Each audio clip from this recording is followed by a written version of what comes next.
Hi Year 6, how are you? Mrs. Gill here. Welcome to Week 3 Japanese.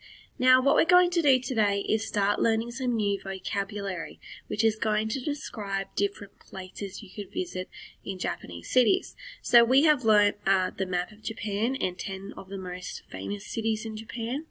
We've also learnt how to say that we live in that city.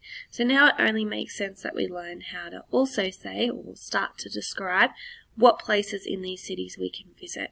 So in front of you on the screen is the worksheet for today.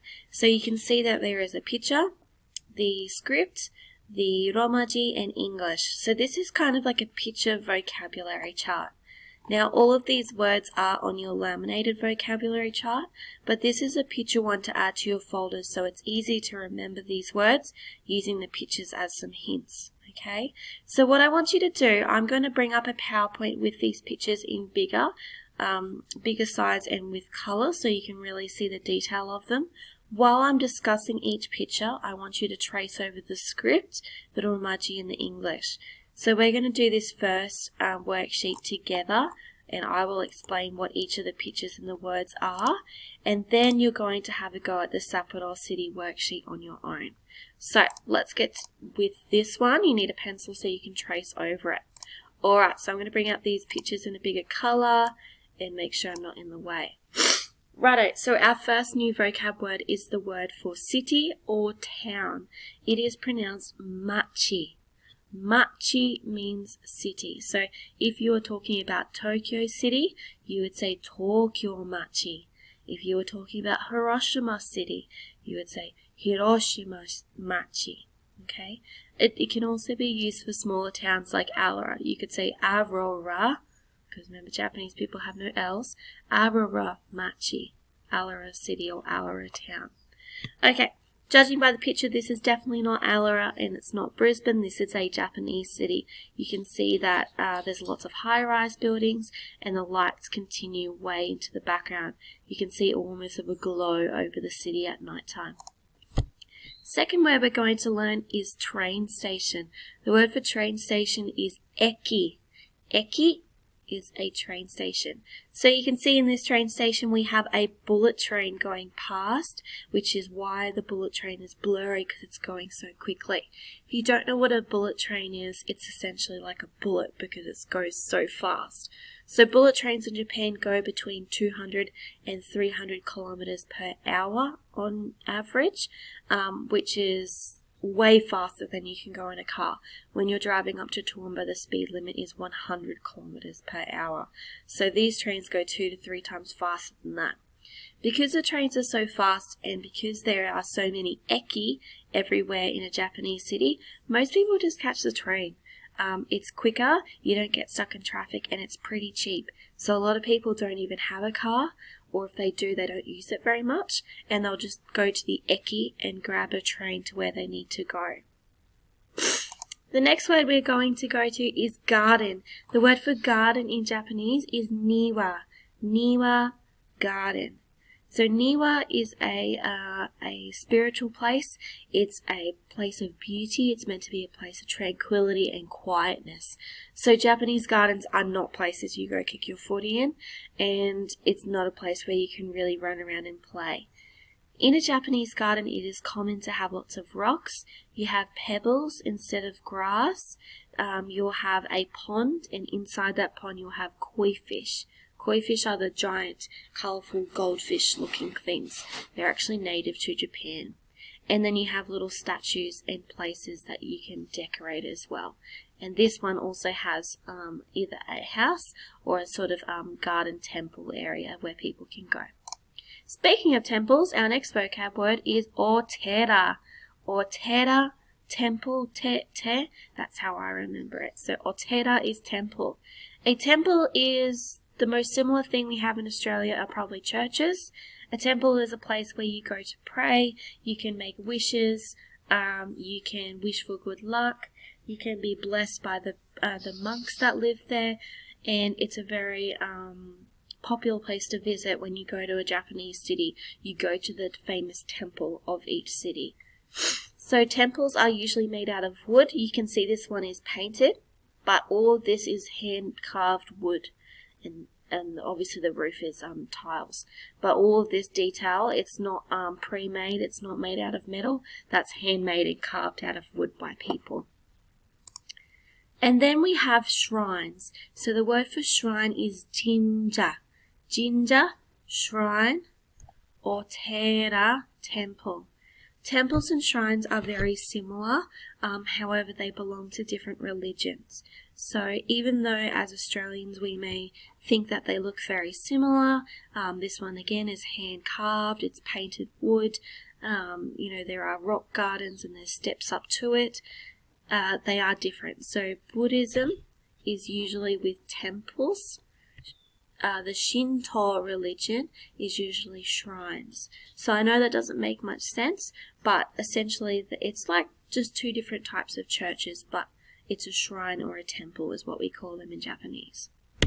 Alright, the next place we're going to look at is an arcade. So this is a katakana word. It's pronounced arcado. Arcado is arcade.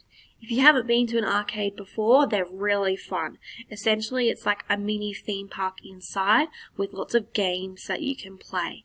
So this one is a Japanese arcade. You can see we've got some Mickey Mouse going up here. We've got some Pokemon characters at this game.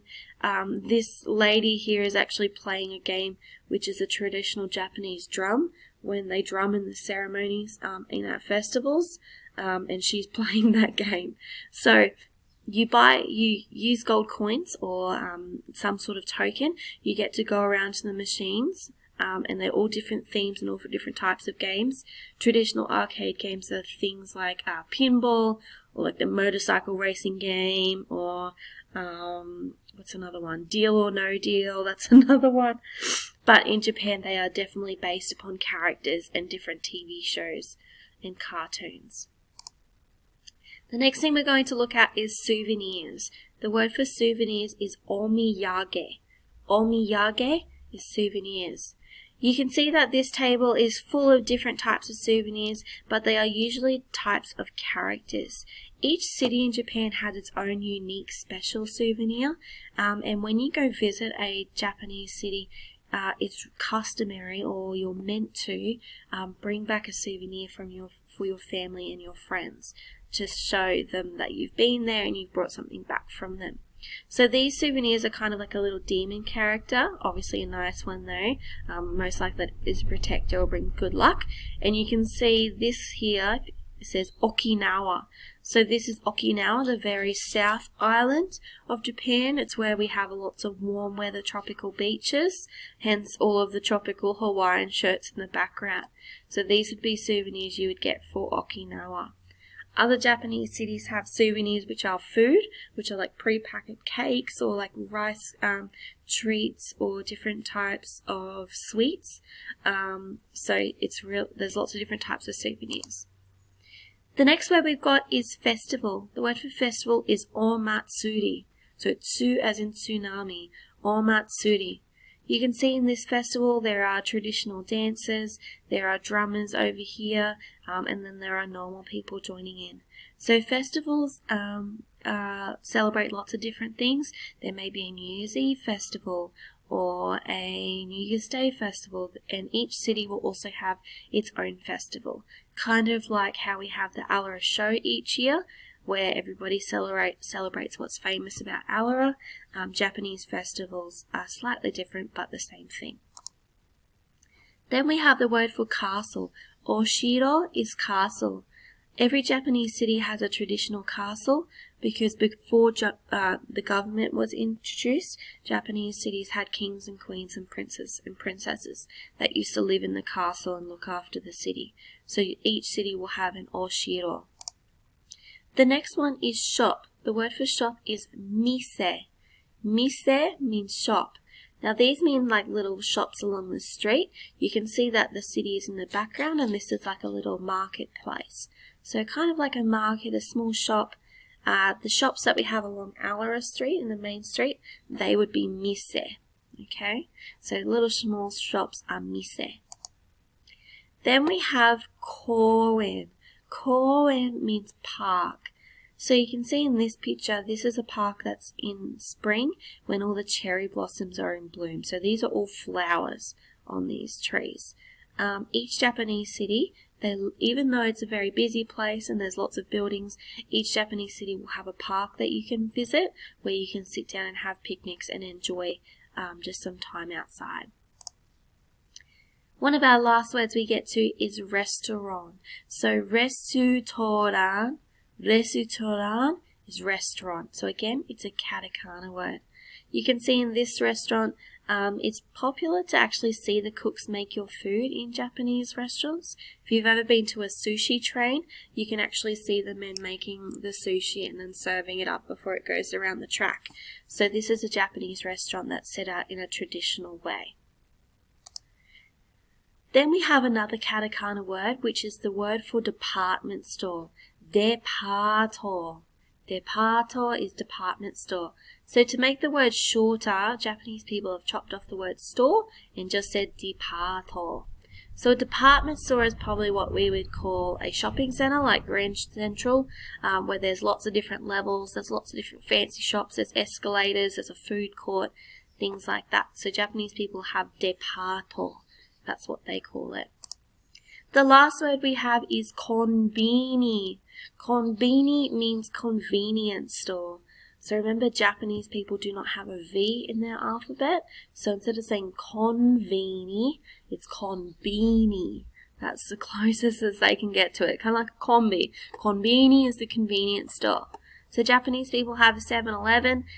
They have a different type of, they have their own chains of convenience stores, but they don't have fuel stations attached to them because most people in Japan don't drive.